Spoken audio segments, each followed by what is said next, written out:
नमस्कार, कैसे हैं आप सब।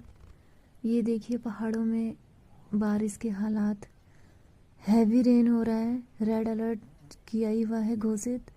बहुत ज़्यादा बारिश हो रही है दोस्तों, नुकसानदायक बारिश है ये। हमारे पहाड़ों में बहुत बादल फट रहे हैं, जहाँ तहाँ आप देख सकते हैं। ये हमारे घर की वीडियो है।